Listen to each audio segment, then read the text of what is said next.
চিরদিনই তুমি যে আমার। এই একটা সিনেমা দিয়েই তিনি জয় করেছিলেন কোটি মানুষের মন। কিন্তু সেই মনের মানুষটি আজ আমাদের ছেড়ে চিরতরে চলে গেলেন। টলিউডের জনপ্রিয় অভিনেতা রাহুল অরুণোদয় বন্দ্যোপাধ্যায় আর নেই। কিন্তু তার এই অকাল মৃত্যু কি শুধুই একটি দুর্ঘটনা? নাকি এর পেছনে লুকিয়ে আছে অন্য কোনো কারণ? গত ২৯শে মার্চ দিঘির কাছে তালসারিতে একটি ধারাবাহিকের শুটিং চলছিল। প্রত্যক্ষদর্শীদের মতে শুটিংয়ের ফাঁকে রাহুল এবং ইউনিটের আরও কয়েকজন সমুদ্রে স্নান করতে নামেন। হঠাৎই উত্তাল সমুদ্রের ঢেউয়ে তিনি তলিয়ে যান। যখন তাকে উদ্ধার করা হয় তখন সব শেষ। মাত্র ৪৩ বছর বয়সেই স্তব্ধ হয়ে গেল একটি উজ্জ্বল ক্যারিয়ার। আসল কারণ হিসেবে উঠে আসছে সমুদ্রের প্রবল জলোচ্ছ্বাস। কিন্তু এখানে প্রশ্ন ওঠে প্রশাসনের ভূমিকা এবং শুটিং ইউনিটের নিরাপত্তা নিয়ে।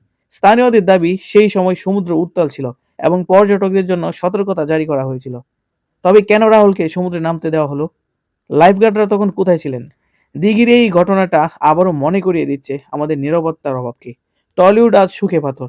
অঙ্কুশ থেকে শুরু করে ঋত্বিক চক্রবর্তী সকলেই স্তব্ধ। প্রিয় মানুষকে হারিয়ে সুখস্তব্ধ তার প্রাক্তন স্ত্রী প্রিয়াঙ্কাও। একটি দুর্ঘটনা কেড়ে নিল একটি প্রতিভাকে আর রেখে গেল হাজারো অমীমাংসিত প্রশ্ন। আমরা কি কোনোদিনই প্রিয় তারকাদের নিরাপত্তা নিশ্চিত করতে পারবো না? রাহুলের এই চলে যাওয়া যেন বড়সড় এক সতর্কবার্তা।